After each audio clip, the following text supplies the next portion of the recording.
네, 전국의 법을 모색한다. 예, 오늘 이영작 서경대 석좌 교수와 함께 하겠습니다.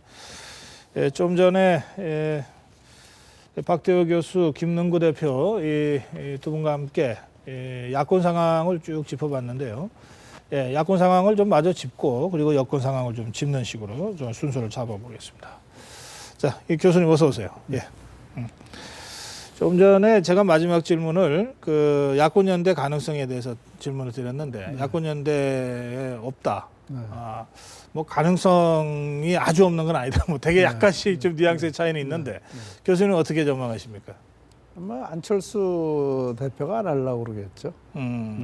안철수 대표는 지금까지 항상 철수한다는 비난을 계속 많이 받아왔고 네. 결국은 야권 연대라는 것은 지금 현재로 봤을 땐 국민의당이 또 철수하는 모양이지 뭐 야권 연대 하자고 그러고 나서 더민주가 자기 후보를 철수시킨 건 아닐 거란 말이에요. 네. 그러니까 야권 연대라는 것이 뭐 말이 좋아서 그렇지 일방적으로 그 국민의당의 후보 철회를 요구하는 거니까 네네. 뭐 현실적으로 어려울 거라고 안철수 봅니다. 대표가 안 하겠다고 버티면 네, 안 되는 거네요. 힘들어지겠죠. 예, 뭐 개별적으로 몇몇 지역에서 생길 수도 있겠지만 후보가 사퇴하는 방식으로 뭐 있겠지만 예. 네. 그게 가능하겠지만 있을지도 모르죠. 그러나 제 생각엔 뭐 그렇게 가능할 것 같지 않습니다. 그럴 경우에 네. 좀 전에 김능구 대표의 분석이 뭐 5% 이내 접전 지역이 한 30곳 수도권에서만. 네. 근데 이게 야권 연대가 끝까지 안 돼서 네. 야권 분열 상태에서 선거가 치러지면 그 30개를 그냥 새누리당에다 갖다 바칠 수도 있는데 네. 이 경우에 이제 선거가 야권이 참패하게 되고 네. 그러면은 도대체 이 패배 책임이 어디에 있느냐 네. 하다 보면 아마 의석수가 제일 적은 게 국민의당일 테니까 네. 국민의당이 끝까지 고집 부려서 결국은 야권 패배, 분열로 인한 야권 패배를 초래했다. 네. 이렇게 비판을 받게 되지 않겠느냐. 네. 그 경우에는 어떻게 보십니까? 그게 제야들이 그렇게 하겠죠. 제야가? 네, 소위 뭐 좌파 제야들 있지 않습니까? 네네. 그분들이야 뭐 항상 친노 친문이니까요. 뭐 어떤 명분을 갖다 대고서라도 안철수 대표를 비난하겠죠. 그거는 뭐 눈에 명확한 한 사실이고요. 네. 네. 그런 것을 이제 안철수 대표가 몇 번 당했기 때문에 네. 그걸 극복해야 되겠죠. 네. 그러면 국민들은 어떻게 볼 것 같습니까? 뭐 제야에서는 이 안철수 대표를 비판한다 하더라도 네. 국민들은 어떻게 볼 것 같습니까? 국민들은 그거 별로 관심 없을 거예요. 국민들은 좀 먹고 사는 게 급한데요. 네. 뭐 몇 퍼센트 차이로 여당이 이겼다. 뭐 그래서 여당의 자리를 더 많이 차지했다. 그런가 보다 하겠죠. 뭐 야당 누가 더 책임이 있다 없다. 뭐 그거는 그런가 뭐 별로 보다. 관심 없을 거예요. 그 말씀 중에 나왔습니다만은 이 제야 원로 네. 인사들이 이렇게 이 선거 공천에도 좀 발언을 했고 그렇죠. 이번 야권 연대에도 지금 공개적으로 개입하고 발언을 하지 있죠. 않습니까? 이건 네, 어떻게 그렇죠. 보십니까? 그 계속 그래 오지 않았습니까? 네. 그리고 더더군다나 이제 지금 지난번 그 비례대표 그 공천 때 난리가 난 것도 네. 사실은 제가 생각했을 때는 배우의 그 제야가 중앙위원회를 흔들지 않았겠는가 이런 생각이 듭니다. 그래서 어디까지 이 제야들은 그러니까 전 폴리티컬 정치 스펙트럼으로 본다면 지금 더민주가 좌파고 또 그다음 국민의당이 중간에 있거든요. 네네. 근데 이 좌파들은 아무래도 그 이제 제야는 역시 좌파에 가까우니까. 네, 그래서 더불어와 더 가깝겠죠. 근데 그 제야 인사들이 뭐 야권을 걱정해서 네. 뭐 이렇게 뭐 발언을 하는 것까지는 뭐 저는 네. 존중될 필요가 있다고 생각하지만 네. 국민의당 낙선 운동하겠다 이런 얘기까지 나온 것 같습니다. 그 같은 얘기죠. 그 좀 다르지 않습니까? 낙선 운동이라고 하면 구체적으로 정치에 행동으로 개입하는 것인데요. 그것도 조직적으로 개입하는 것인데. 지난 그러니까 DJ 당시에 네. 16대 총선 때 낙선 운동이 제일 먼저 시작이 된 거 아닙니까? 시민운동 단체에서. 네, 네. 예. 근데 제가 기억하기로는 16대 때 하기야 그 당시에 새천년민주당 송영길 씨도 낙천 대상이었거든요. 예. 근데 공천받고 또 승리하지 않았습니까? 그런 걸 봤을 때 뭐 그렇게 큰 효과가 있는 것 같지는 않아요. 근데 그것에 대해서 그 낙선 대상 된 사람이 크게 반발을 하면 그게 좀 사람들의 저 사람에 관심을 대해서 좀 관심을 끌 텐데. 끌어서 오히려 손해 보니까 그런 거에 무시해 버려야 되겠죠. 글쎄요, 알겠습니다. 이 시민운동이 어떤 행동을 할 때는 네. 아주 국민들한테 네. 분명하게 설명할 수 있는 이유와 명분이 필요한데. 항상 예. 뭘 만들어내긴 하겠죠. 알겠습니다. 네. 예.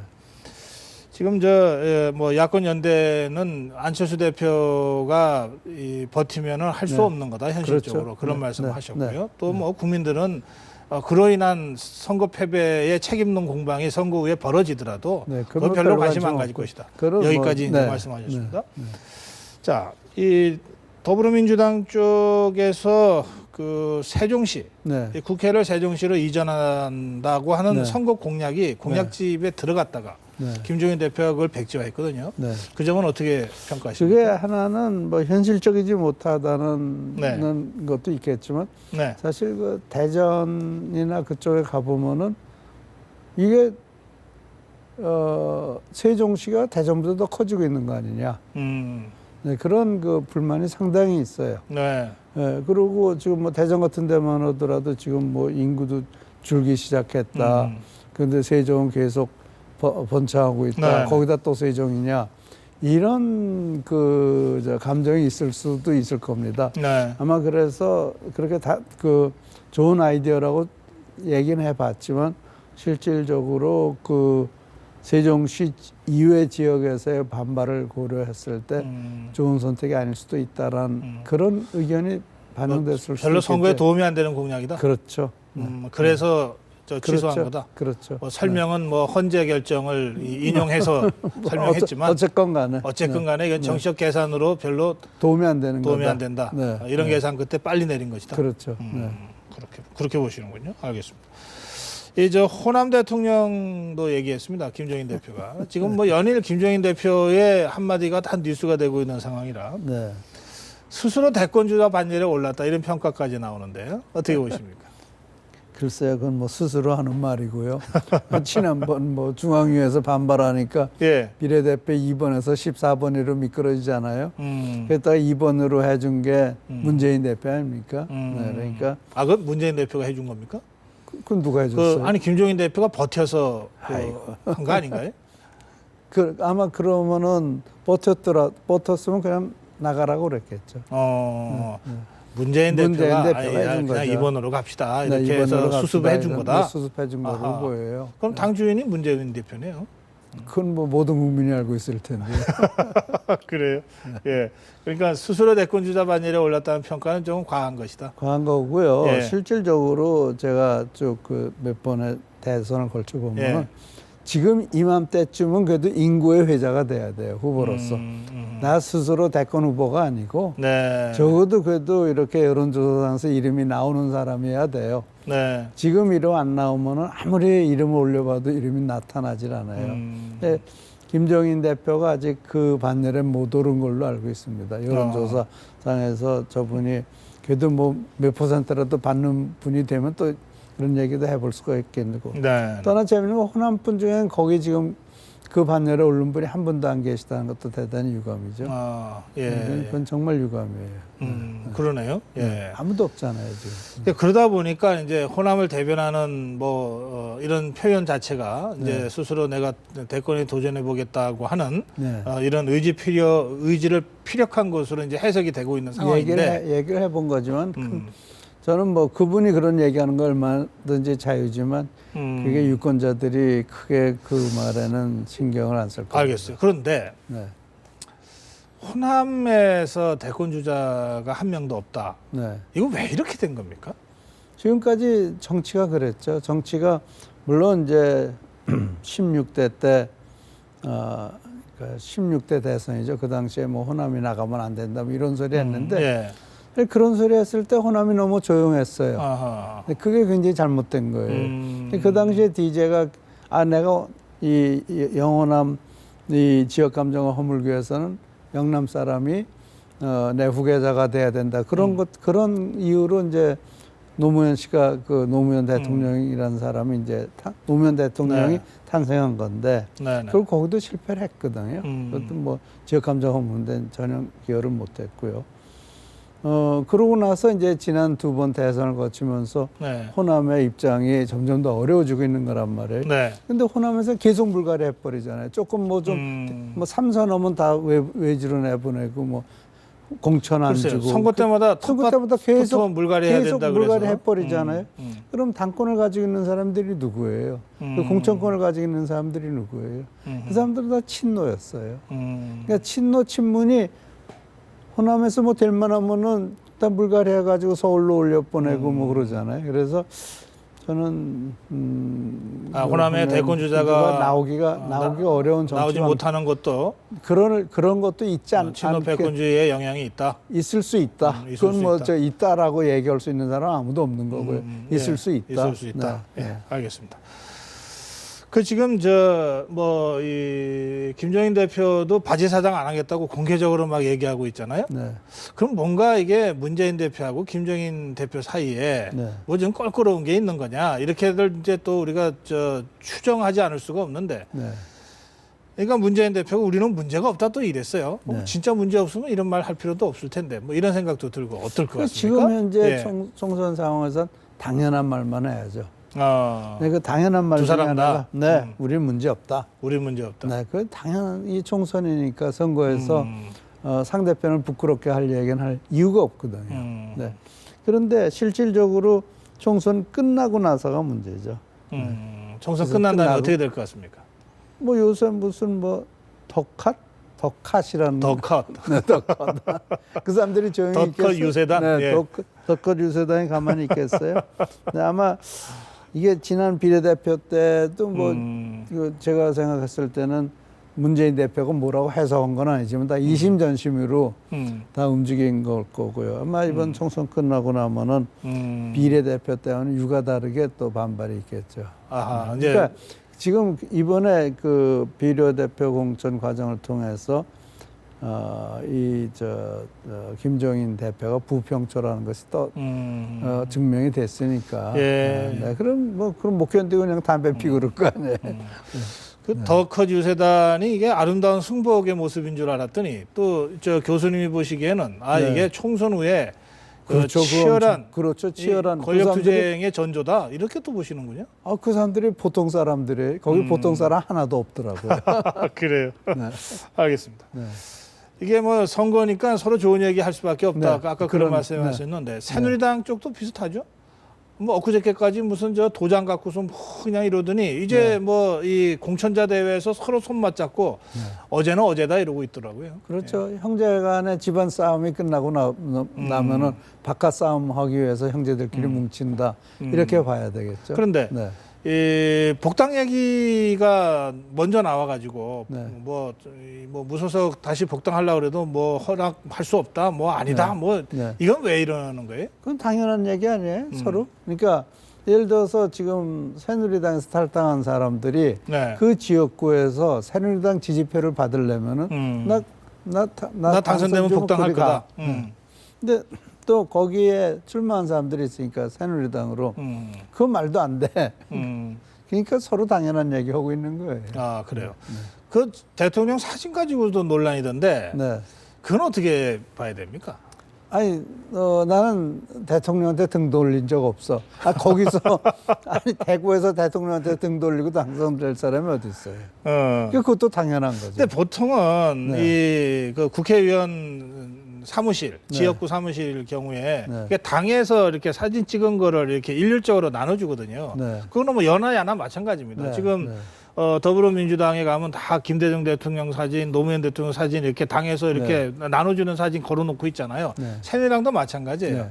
그건 탈당하면은 돌려주는 게 맞는 것 같기도 하고 굳이 걸려면은 따로 자기가 찍은 사진 걸거나 그래야 되는 거 아닌가? 아니 글쎄요. 예. 대구에서는 예. 그 사진 그러니까 사진을 띄어낸다는 것은 음. 박근혜 대통령한테서 완벽하게 등을 돌린다는 거죠.